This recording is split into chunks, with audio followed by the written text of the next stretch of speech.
Good evening student, welcome to my channel success square. आज बेटा हम लोग स्टार्ट करेंगे टाइम एंड वर्क का लेक्चर नंबर 1। और इसके बाद जो चैप्टर हम लोग स्टार्ट करेंगे इसी से रिलेटेड है, पाइप्स एंड सिस्टम, नल और टंकी। ओके, उसके बाद हम लोग पाइप सिस्टम करेंगे और उसके बाद जो है सबसे इम्पॉर्टेंट थिंग होगी, जो भी चैप्टर्स हम लोग ने यूट्यूब पे पढ़ चुके हैं वो सारे चैप्टर्स के हम लोग करेंगे क्या, क्वेश्चन सीरीज चलाएंगे, जिससे कि हम लोग सारी क्वेश्चंस जितने भी पढ़ लिए हैं चैप्टर्स सब के क्वेश्चंस करेंगे। ठीक है, अभी मैंने केवल कॉन्सेप्ट सिखाए हुए हैं, अब उसके बाद हम लोग करेंगे क्वेश्चंस। ठीक है, चलिए स्टार्ट करते हैं आज का लेक्चर, टाइम एंड वर्क। सबसे पहले इसका कॉन्सेप्ट सोच समझेंगे। जैसे मैंने बोला, कोई पर्सन है, उस वो कोई वर्क करता है, उसको उस वर्क को करने में एन डेज का टाइम लगता है। ठीक है, अगर वो एक दिन ही काम करे तो वो कितना कितना वर्क कर लेगा, 1/n वर्क कर लेगा। ओके, अब अगर हमने बोला कि उसने केवल एक्स दिन ही काम किया तो वो क्या होगा, x/n वर्क कर पाएगा। इतना क्लियर है, सबसे इजी है। ओके, चलिए नेक्स्ट पर आते हैं हम लोग। Next concept, concept number 2। देखो भाई, जैसे एक मैन है, उसको एक बुक लिखनी थी और वो बुक थी 200 पेजेस की। ओके, और उसने कहा कि मैं 10 दिन में लिख लूँगा। ठीक है, वो उसको लगेंगे कितने, 10 दिन। अब एक मैन और आ गए जिसकी सेम एफिशिएंसी थी, मतलब उसकी स्पीड लिखने की सेम थी, तो अब कितने लोग हो गए, 2 मैन हो गए, और पेजेस वही हैं सेम, 200 पेजेस।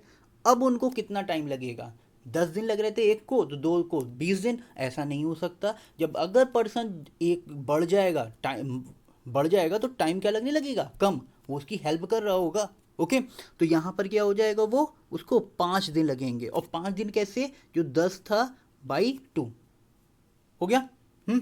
अब इसी में अगर थोड़ा सा और आगे सोचें, कि मैंने जैसे बोला कि उस यहाँ पर 4 आदमी आ जाते तो टोटल कितने हो जाते, 5 मैन हो जाते।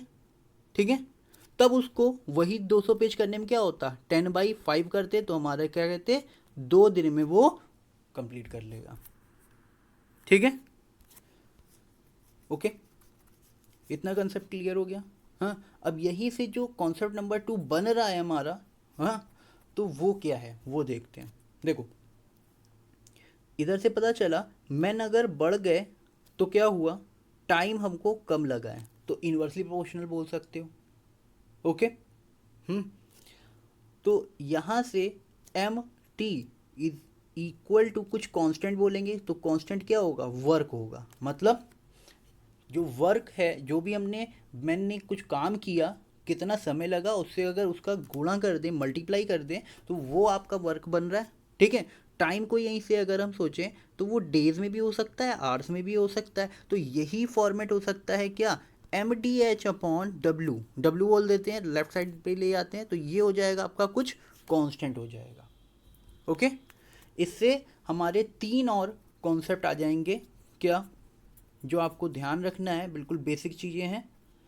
देखो, मैन पहली चीज़ है, मैन क्या होंगे, इन्वर्सली प्रोपोर्शनल टू टाइम, मतलब मैन ज़्यादा हो जाएंगे तो टाइम कम लगेगा, मैन कम होंगे तो टाइम ज़्यादा लगेगा। Okay, second, man directly proportional to work.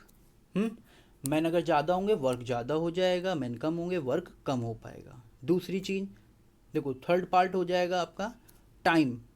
Time हो जाएगा डायरेक्टली प्रोपोर्शनल टू वर्क। ठीक है, अगर कम टाइम दोगे तो कम काम हो पाएगा, अगर ज़्यादा टाइम दे दोगे तो वर्क क्या हो जाएगा, ज़्यादा हो जाएगा।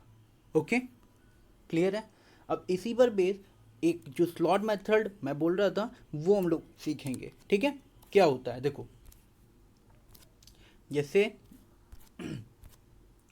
नंबर ऑफ डेज की बात बोल रहे हैं, D for number of days, E for efficiency,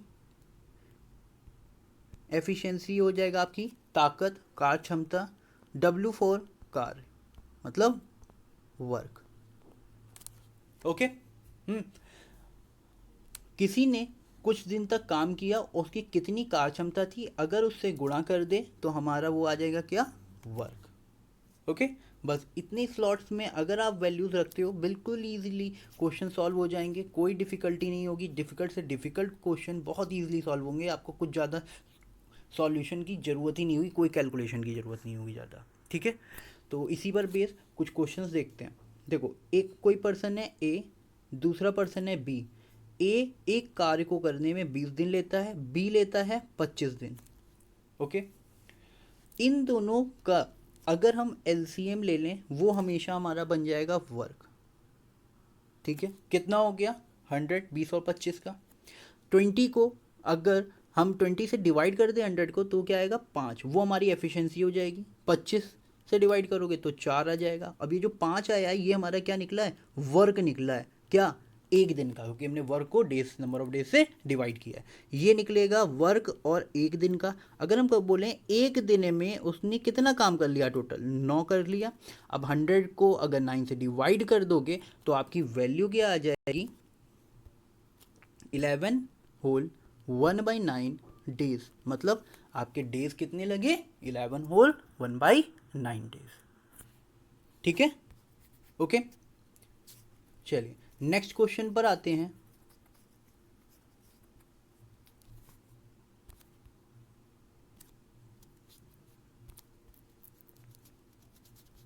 देखो, ए है, बी है।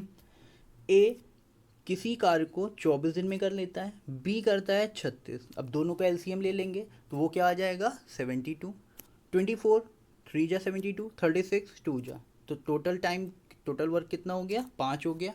72/5 कर दोगे आंसर आ जाएगा 14.4 डेज, ठीक है। क्लियर हो गया, बिल्कुल ईजी था। चलिए नेक्स्ट पे आते हैं, नेक्स्ट टाइप के क्वेश्चन पे। देखो एक और क्वेश्चन देख लो पहले। जैसे मैंने बोला ए किसी वर्क को 30 दिन में ही करता है, ये 40 में करता है, तो दोनों का एलसीएम ले लोगे 30-40 का, वो आ जाएगा आपका 120। हाँ, डिवाइड करोगे 34 जा 120, 43 जा, तो टोटल वर्क कितना हो गया 7 दिन में। मतलब दोनों लोग मिल के उस कार्य को कितने दिन में कर लेंगे, 120/7। यहाँ डिवाइड कर लोगे वो आपका आंसर हो जाएगा। ओके, ठीक है। चलिए अब इसके बाद आते हैं नेक्स्ट टाइप के क्वेश्चन पे।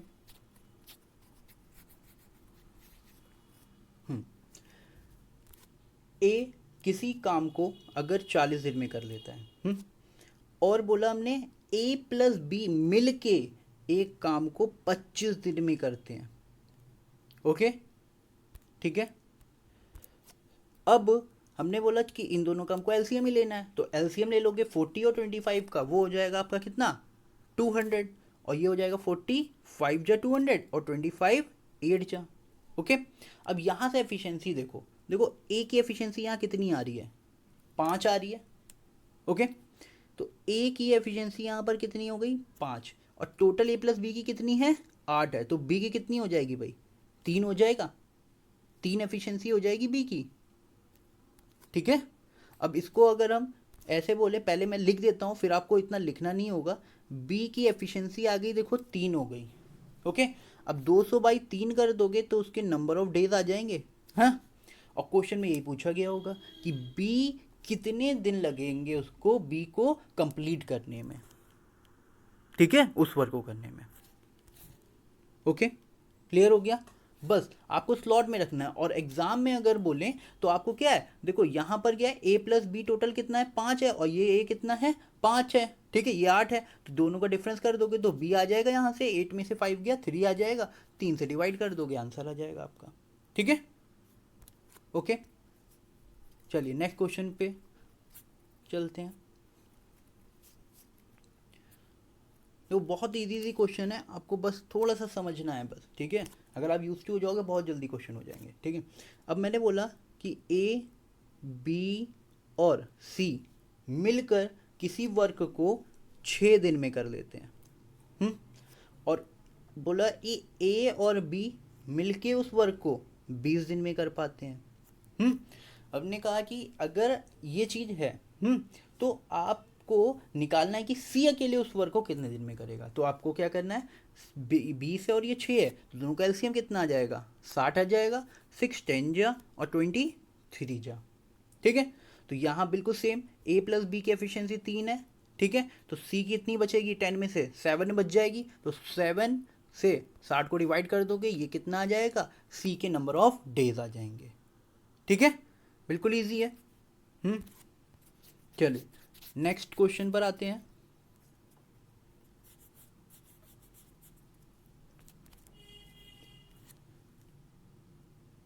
ए प्लस बी प्लस सी मतलब ए बी सी मिल के किसी कार्य को 10 दिन में करते हैं।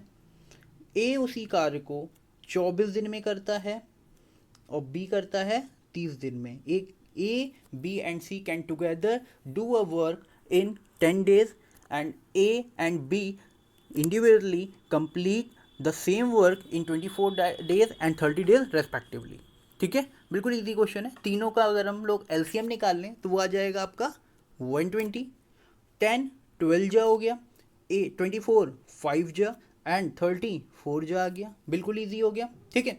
अब देखो ए की 5 आ गई, बी की 4 आ गई, 5 4 9 हो गया।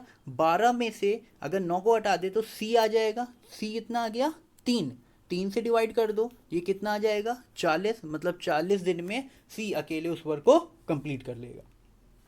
समझ में आ गया, ओके। तो आज हम लोग ने सीख लिया है कि कैसे हम लोग स्लॉट्स में वैल्यूज़ रख के कैसे इजी इजी से क्वेश्चंस हम लोग कर सकते हैं। और नेक्स्ट लेक्चर में हम लोग स्टार्ट करेंगे अपना थोड़े से डिफ़िकल्ट क्वेश्चन, लेवल 2 टाइप के क्वेश्चन। ये तो बिल्कुल बेसिक से थे, ठीक है। तो कल मिलते हैं। Thanks for watching my video and do subscribe, like, share and comment. Okay, thank you.